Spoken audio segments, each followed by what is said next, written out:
Come. We are back with another POI rating. For the next POI on our POI tier list, we have the Fire Pit Lodge. I'm pretty sure I haven't done this one yet. I looked everywhere to make sure.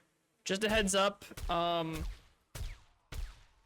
yeah, they start outside. So your first group of zombies will be outside already, so just be ready. Don't assume that, like, you can just, you know, wait until you get inside to fight. There will be a bunch out here. This is the entrance over here, where this, like, little hole is. Let's just deal with them real quick.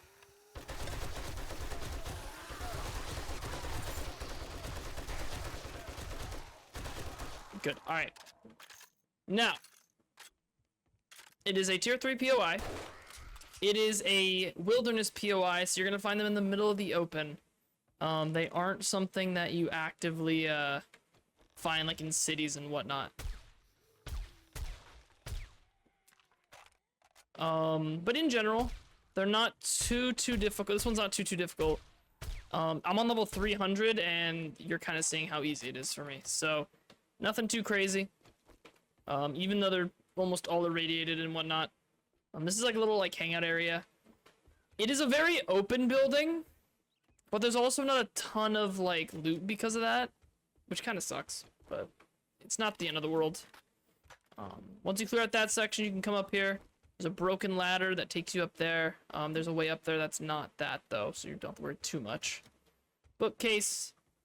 Come over here. We have another, like, a little bedroom with another staircase upstairs. So make sure you clear out all the rooms, though, especially if it's a quest. Even if it's not a quest, you do need to clear them out just because, you know, it's free XP. It's also annoying as shit to have to deal with them if they, like, randomly get triggered and they come up from behind.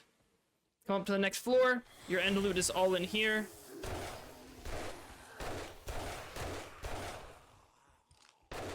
Got a couple people falling from ceilings as well, so just be alarmed.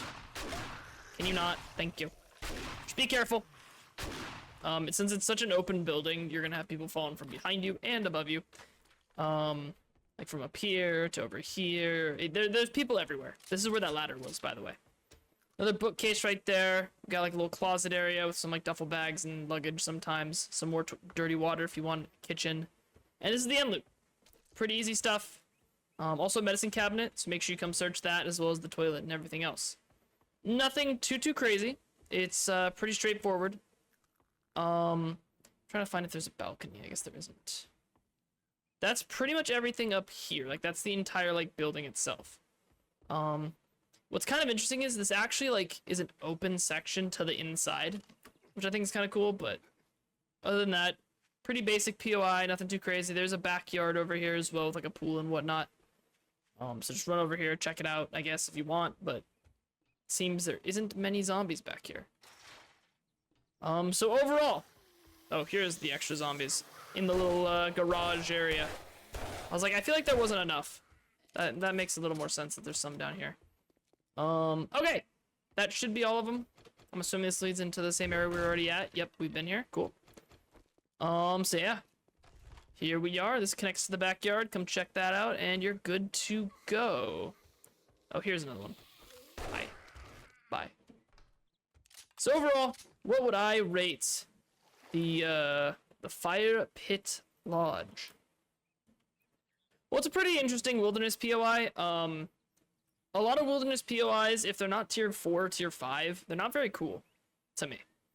Because, like, they want them to make sense, right? Like, you're not gonna put, like, a giant factory in the middle of batshit nowhere, right? Like, you want it to be, like, something interesting, but also want it to be, like, logical.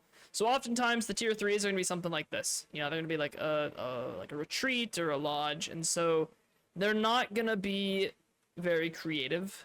It's basically just, like, a unique house, more or less. So whatever you can find in a house inside of the city, you can probably find in here. Just a little bit more of it. So, like, since this is a little bit bigger of a building, you can find a little more trash, a little more electrical stuff, you know, things that you can actually break down for parts. So that gives it a little bit of a boost, but besides that, there's really just, like, a couple bookshelves. that's pretty much all the loot you'll get. There's a couple bookshelves and like the general stuff like that in this. So, sorry, loot wise, not very good. I would say it's a solid, or like C tier at best, maybe even D tier. I'm not really a huge fan of the loot. It's mainly just the end loot. So I'll say D tier. Resources, we'll give it like a C tier. Unless you need a ton of cloth, you're pretty much not gonna break it. The only thing you can get here is like electrical parts, you know. I mean, I guess there's like a couple cars in the garage right here. Something that's nice for some mechanical parts, but I don't think it's enough to justify rating this place. So definitely like maybe a C tier for resources. Creativity, it's fine. It's a cool looking lodge, so maybe like C tier, B tier. Horde base potential is interesting. So it's very dependent on where this is located.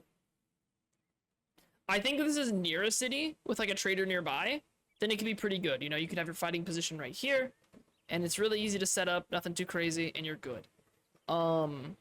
However, and then you just come back over here and like, oh, look, this is your crafting area. You just break all this stuff down. This will be your crafting section. Your horde base is right there. Can even have a second fighting position right here if that one fails. So it works out pretty well. So like for horde base creativity, I would say it could actually be like an A tier. If it's really far from the nearest trader, like over a kilometer, I'd definitely lower it to B tier. Maybe even like a high C, just because like one of the nice things about having a horde base that's also with your crafting base is you want it to be near a trader.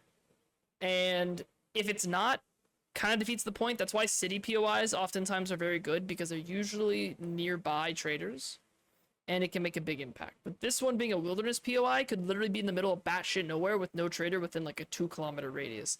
And so that can cause some issues. So I would say it's a solid like B tier for horde base. If it's near a trader, definitely A tier. So overall, Fire Pit Lodge, I would give it like a C tier. I think if you're just running by it for resources and loot, I would honestly skip it. I would just say, nah, I'm good, don't need it. If you are doing it to make it your horde base, because it's near a trader and whatnot, I would say it's definitely a good place to set up, but not a place to like raid for the loot. You're not doing it for the loot, you're doing it to actually set up a base there. But yeah, the Fire Pit Lodge is C tier. Anyways, for the next POI on our POI tier list, we have Passing Gas Store number 5. It is a tier 4 POI. One thing that I really... Okay, stop. Stop. Thank you. I suck. Anyways, one thing that I like about this POI off the bat is the amount of cards you get, right? There's 2 here. There's a couple more in here. So off rip, you can actually get some good electrical mechanical parts, as well as like almost guarantee an engine or car battery. So if you're looking for those kind of parts, this is a must-hit location. Stop. Like, you have to hit it. It's a must-hit. You're guaranteed to find some good parts here somewhere. There's also some passing gas boxes and some construction boxes as well, I believe. So it's very nice in general if you want to, like, look for that kind of equipment. So if you're trying to, like, build a car, definitely recommend hitting this place up. But as we go in, you just come into the garage area, break down all this fun stuff for mechanical, electrical parts. Come underneath the facility. And just be careful of all the zombies. You also got some like sand blocks and stuff, or sand bags and stuff like that, which you can take if you need to make cement. There's a little underground area with like a cement mixer, some supplies. It is a good place to raid if you're trying to like build a little bit, but nothing too crazy. Come up here. Careful for this little like bathroom area, like storage closet. But there is a couple boxes. Hit those up real quick. There's also just an energy drink thing right here, as well as a coffee machine right there. So if you're looking for coffee seeds or maybe some murky water, that's good.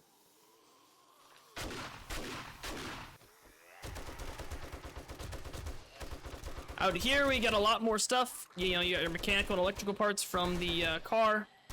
You have your gas barrels. You have the pipes right here, wood right here, clay in that box, or this pallet thing. Trash can, some tires, scrap polymer, that sort of thing. Crawl through here.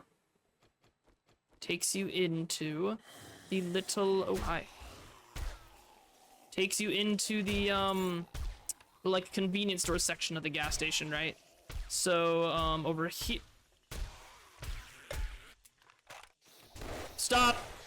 Thank you. I suck. I know. Takes you to the convenience store section. You get some, like, you know, freezers that sometimes have food and stuff in them. You've also got your button that opens up this door over here with a wall safe. And, you know, crate up there, a little sneaky sneaky, if you want to try and get that. As well as, like, a med pile, ammo pile. So some pretty decent loot there.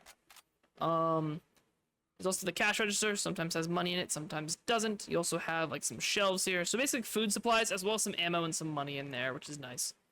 Over here, you have another hidden crate right there. So just make sure you break that. It's a little hard to find, but if you know what you're doing, you should find it. Come up here. Now you have this section. Now, yeah, come over here. Fall from the ceiling, right? As 90% of zombies do in this game.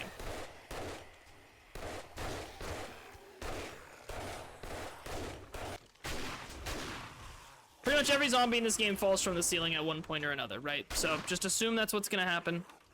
Don't think anything else but that. So be careful, as I said. Some bookshelves right there, desks right there, more falling from the ceiling, bunch of other shite. Stop it, thank you. And there is a broken thing right here. This does fall, I think. Oh, it doesn't. Interesting, thought it did. Anyways, maybe the zombies triggered it. So yeah, over here, some of the roof area, there's gonna be some roof zombies over here. I think I triggered some of them, which is why there's none right now. You're gonna come up here to the second level. There is a zombie inside there. There also is I think a secret stash in here, if I'm not mistaken. Yeah, secret stash right there. So if you want to get some extra loot. Then you come up to the roof. There is a dog. Always a dog. Always a dog. I don't know why they thought putting a dog up here was a cool idea, but they did. Just a couple more basic zombies, nothing too crazy. And then you got your end loot right here. Your basic end loot, nothing too crazy. Overall, what would I rate passing gas store number 5? This one does hold a slight special place in my heart, because I actually made this with a friend of mine into a horde base on Undead Legacy, the mod pack. It is a pretty good place to set up a horde base. I don't, like, for us, this vending machine worked. I don't know if it's random, but it worked for us when we did it. So maybe it's just because of the different version, but sometimes this is working. If it is working, it's a great horde base, because you just break down all the furniture and stuff, and you have all of this space for, like, a forge, for, like, a, you know, like a crafting station, for your storage stuff. It's fantastic. And then the cool thing about it is, you can just come over to, like, one of these arches, and you could set up a fighting position, like, right here. You just build, like, a ramp up, or even break down, like, one block of this section, and you can build a ramp right here. And there you go. There's your fighting position. It's supported by all of the pillars right here. And the best part about it is, let's say they take over your fighting position here, or they break the pillars and this area starts to fall. You can build a second fighting position right here. Run inside your base and have, like, a final stand where, like, all the zombies are hitting this, trying to break into you. So I think it's a great place for a horde base. It's very big, very open, and has a lot of room for, like, storage, crafting, all that fun stuff. Another cool thing about it is you have this huge area for the garages.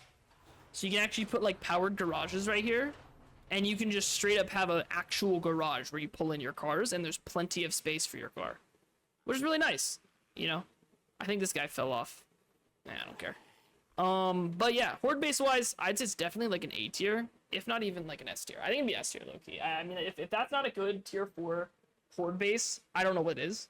So I'd say it's probably an S tier horde base. Loot, I'd say it's like a B tier. The only good, like, there's a couple crates around besides the end loot, so I mean, like, it's acceptable. It's an acceptable amount of loot. Resources, A tier. I mean, you get a ton of mechanical parts, electrical parts, good chance for an engine or car battery. So if you're looking to, like, create your first vehicle, great place to hit up. Also has, like, you know, it has the passing gas boxes. You know, so if it has the passing gas boxes, you actually have a pretty good chance of finding the equipment you need for cars. Creativity for a gas station, I think it's pretty cool. I would probably say it's like an S tier, if not an S tier, or an A tier, if not an S tier, probably S tier.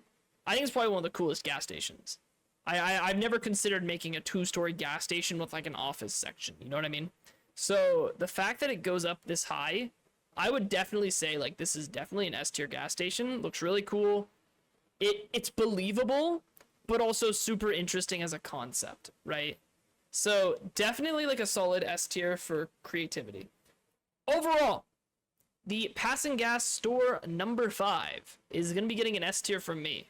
I think it's an incredible tier 4. It's a creative tier 4, and it gives you a ton of resources, a ton of loot, and is a great horde base. So, it's just in general really good, you know?